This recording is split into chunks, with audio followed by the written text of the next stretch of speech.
Curly Fitness 1980, and thank you so much for checking this video out, and thank you for every single one of you who actually subscribe to my channel. It means so much to me. It actually keeps me motivated to put this video out there. It just shows that you guys really interested in getting to know me, getting to know who I am, my fitness journey, and everything that I'm going through. It means a lot to me. Thank you so much. I love you guys very much. And if this is your first time watching this video, please don't forget to subscribe, join the family, and also give this video a thumbs up so that way I know that you guys need me to do more of the video, because knowledge is power. The more you know, the better you off. So that's the reason why I want to share my experience with you guys.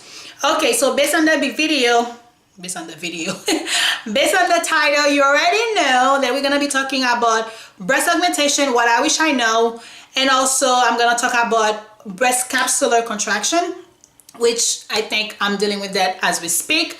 So first thing first, what I wish I know before I got my breasts done. So let me take you guys back a little bit. I have my breasts done over 10 years ago, and after I gave birth to the twins, I realized that one of my breasts was getting very hard, and come to find out one of them was capsulated.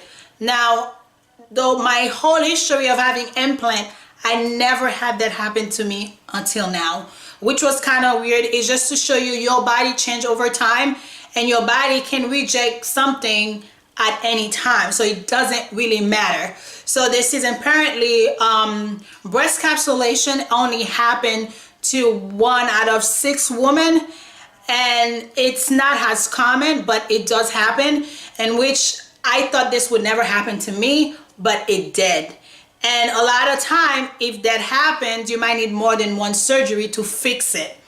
And so yes, let's just pretty much jump right into it. So what I wish I know. So the first thing that I wish I know, that you're gonna have to go through more than one surgery, because they just said nothing ever happened. You still have to go through another surgery to eventually remove them, because they're not a lifetime, they don't have a lifetime to them. So which means that eventually you're gonna have to go under the knife again, and that's gonna be determine how many surgery you're gonna have to go through. I know some people, they have them for 20 years, they never have to remove them, and I know some people, they have them for 10 years like myself, we have to remove them because things like capsular contraction happen. So these are the things that I wish I know, because when I'm going to the surgery, I'm thinking that, hey, I'm gonna get my breast done and that's it.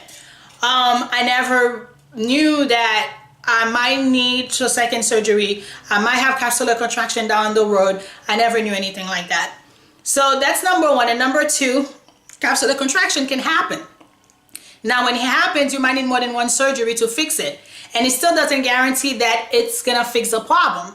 So you might need a second surgery or third surgery. I know in my previous video, I did say to you guys, at this point on, if this happened to me again, I'm willing to just take it out. As much as I love my breast, but I feel like it's not worth if it's gonna cause a health issue for me, because I'm all about health and fitness. So after I talked to the doctor, he says to me that it's common to have that kind of like experience, because a lot of women goes to just one more surgery and then the problem fixed, because it's gonna be more a severe construction surgery, and that way they fix everything pretty good, and then most likely that shouldn't happen. Okay, fine. So now I have a decision to make if I want to go through that again, because right now we don't know if I'm gonna need surgery or not, because he's pretty much wants me to come back to him in 3 weeks. And meanwhile, he wants me to do a lot of massage. So what I'm doing, so if you look right now, you can clearly see this breast is higher than that breast, where this breast feel a lot natural, which is how it's supposed to be. And this one, when I touch it, it's hard. So I'm constantly doing massage, squeezing my breast like crazy, just try to get it to be a little bit soft, and hoping that, you know, I can break the capsule that's going on, along with prescription singular that he prescribed to me. And I'm taking, I was reading, they said vitamin E oil is really good, can help, and then milk thistle can help with that as well. So I'm doing these 3 things and also doing massage. If something changed and I'm doing some other stuff that I've been doing research on, if these works, I will be doing a research. I will be doing a video how to break your capsule, because that would be like a great miracle. But I'm keeping a very positive energy, keeping it very positive, do everything that I need to do, hopefully that I can try to get this breast to get softened a little bit. But if everything else fail, most likely I will need to do a second surgery, which I not 100% tried this sprint on, but I will definitely keep you guys posted. And if you guys have any comment, and if you've been through what I've been going through right now, definitely go ahead and leave them down below. So this is another thing that I wish I know, that this could happen. And another thing that I wish I knew that when you get your breast done, that you might need to get a lift.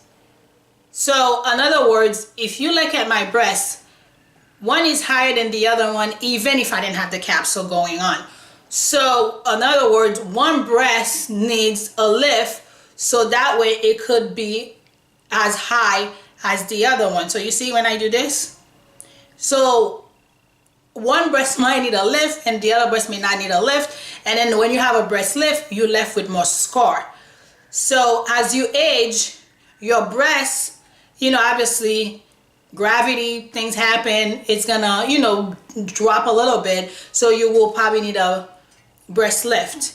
And also you might need more breast lift, because 10 years, 11 years down the road, gravity is gonna happen again. Then you're gonna probably wanna do a breast lift again, just if you are the type of person just looking to have that cleavage. And 10 years from now, what, I'm gonna be like almost, what, 47 years old? I don't think these are gonna be matters to me, because even right now I don't really care about breast lift. All I care about is the the capsule. So so these are the things that I wish I know.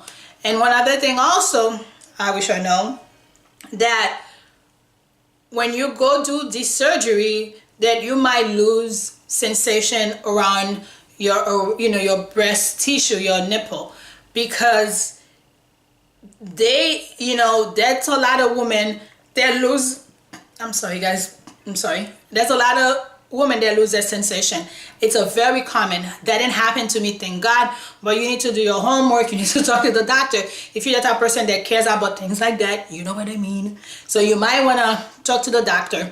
And also you want to talk to the doctor, especially if you're single, you never been pregnant before, you want to have kids, you want to make sure that you ask them about, are you going to be able to breastfeed? Are you going to be able to, because that's very important, because a lot of doctors don't care so much. They probably mess up your milk supply, and then before you know it, you probably won't be able to breastfeed if you wish to do so. So, and again, that didn't happen to me. I know many women that I know that goes through that, and then when they have kids, they can't breastfeed, the milk can't come, they have to get professional help to pump that milk out.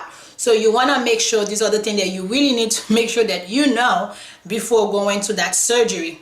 Another thing that I wish I know that there was like a difference between saline, silicone, high profile, low profile, extra high profile, because these things are important, because that's gonna give you a better understanding what's gonna be good for you in the beginning. So these are the things that you probably wanna go. I mean, a lot of people choose saline because if something happens, it leaks, it just dissolves in your body, and it gives you more of a natural, more of a fake look. But silicone tend to give you more of a natural look, and then especially if it's gel, if it leaks, it just stays in your body, nothing happens until you go and remove it. These are the things that I wish I know before I got my very first surgery.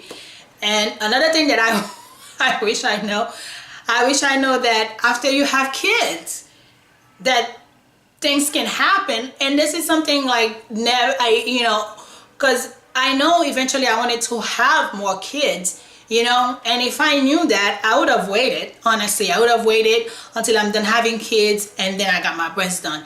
Because when you're pregnant, your body goes through a lot of changes because of the hormones that going on. Your body goes through so much changes that things happen, and these are the things that you also want to keep in mind as well, because even if you don't have it now, and again, this is something that doesn't happen to everybody. And again, I thought I was one of the people that's this is never gonna happen, and I was wrong. It happens to me. So, and it's not fun at all because it's very uncomfortable.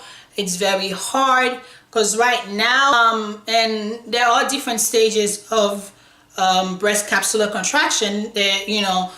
Some breasts are hard than the other. Mine is not as hard, but it's getting there. So these are all the things that, I wish I know when I was getting my breasts done. I know, like on YouTube, there's a lot of people talk about the recovery. This is not something that when you're doing any kind of like breast augmentation, you want to make sure you do your homework. You want to make sure, you find out how it's going to be the recovery and everything. These are the things that you have to find out. But I'm talking about what I wish I know. These are a lot of things that I think you can relate to, because a lot of women don't understand when you're getting your breasts done, it's so you excited and you forget about all the cons that comes with that. So I wanted to share my experience with you guys, so that way you guys are already informed and you can ask your doctor's question, because everybody's different. Everybody's body's gonna react to something different. So, and again, I never thought that I was gonna be somebody that have that happen to, and it did happen to me. So yeah, I wanted to share this with you. And also, one of the things that I wish I knew is that when you get your breasts done, if you're a very active woman and you're into working out and you into HIIT exercise, high intense workout, you into your push-up, your chest workout and everything, getting your breasts done might be something you might want to think about, because that you're limited to what you can do in terms of working your upper body. I was never a big fan of doing so much push-up and chest workout anyway, so it was not a big deal for me. But I do have friends that are like into that kind of high intense workout, chest push-up and everything, and when they find out that they may not be able to do that, they kind of have to think twice. And one of them, because it puts so much pressure on your chest when you're working out, it's very uncomfortable to do push-up. It gets to be a little bit uncomfortable to work your chest, because obviously these are sitting right there, and in my case, I cannot even sleep on my stomach. Sometimes I have to sleep on sideways. So these are something that you really want to think about. So if you're into working out, and again, if my honest opinion though, guys, if you're a female, I never really train chest, because I'm more into from here having nice shoulder, back and everything. But there are so many workouts you can do that doesn't involve you really going into working your chest and stuff like that. But then again, everybody train different. Everybody have different training skills. So, but if you are the type of person that love to go really hard on your chest day, push up and everything, think before you do it. Talk to your doctor. You might not want to be able to go big. You might have to go small. It all depends on you. So this is something that I've experienced. Like the doctor you're gonna choose to do your breast, been doing this for a long time, search reviews on the doctor. And again, I didn't do that either. I just went for one consultation, and that was the doctor that I ended up going with. But luckily, I was lucky with him. But most people didn't have a good experience with him. So you want to make sure, this is what, not this time around, I'm talking about my very first boobs job when I was 24, 25. So these are all the things that you want to know. But then again, 10 years ago and now, this brain has so much more in there than when I was 24, 25 years old. So these are all the things that you want to make sure you do your homework. You do your homework. You think about it. Although having a nice boobs, it's beautiful. I love my breasts. I love my breasts. But what I'm going through, I don't love it. So I have some thinking to do. I have 3 weeks to go see him. After I see him, we're gonna decide what's best, what he thinks. But meanwhile, I'm still doing everything I'm supposed to be doing, because I have a good positive vibe that I'm gonna keep doing this massage. And sometimes I get on the floor, I lay flat on the floor, and I have my daughter kind of put pressure on my back, and when I get up it feels so much softer. So these are all the things that I'm doing to help with the contractions that I'm dealing with, aka breast capsulations. So definitely these are all the things that I'm doing to deal with that. But I wanted to share with you guys some of the things that I wish I know, and my experience. So that's pretty much it. So if you guys like this video, please give me a thumbs up. Leave your comment down below. If I miss anything, I'll be more than happy, because I know I reply to every single one of you guys who emailed me, who leave me comment down below. I reply. So definitely I love to do that, and that's not gonna change. Even if I have 500 subscribers, 100,000 subscribers, that's not gonna change. I will always try my best to respond to any questions you guys may have. As always, guys, please be you, be fit, be blessed, because you only have one life to live. Take care of it to your best ability, and have a wonderful day, and I'll see you guys in my next video. And don't forget to give this video a thumbs up. Don't forget to subscribe, join the family, and I'll see you guys soon. Bye.